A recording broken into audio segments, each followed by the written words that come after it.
20 minutes na tayo naghihintay dito sa basement. Ayan. Wala pa po eh. Isa lang po ba yung ano nito? Dito po kasi sabi niya po eh, basement lobby. Ito po.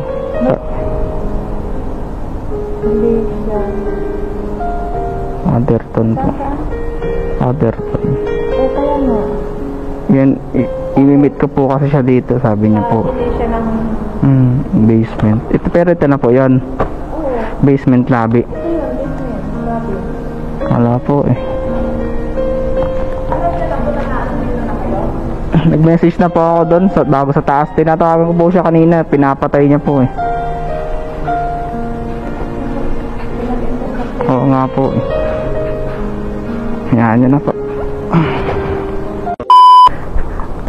Di-deliver muna tayo dito sa Helisha lobby. Ay, pag wala pa rin si customer. Ay.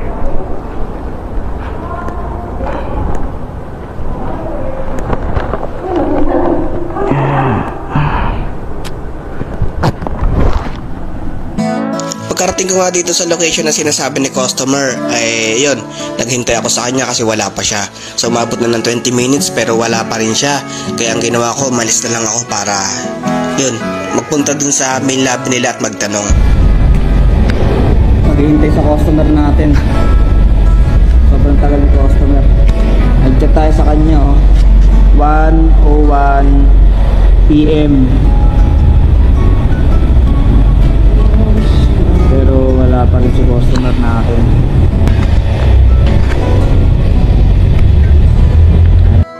Ito na nga, tumating na nga sa point na inireport ko na yung booking na to dahil sobrang tagal na ni sir, umabot na ako ng 40 minutes. Ayan, inireport ko na kay Grab. Tapos, pero tinatawagan ko pa rin siya baka sakali kasi bayad na yung booking na to.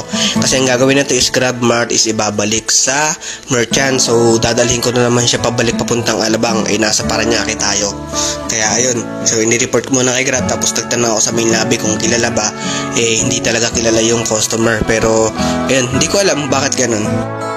Ito na nga, tagtanong na ako sa receptionist kung may ganito bang pangalan or legit ba.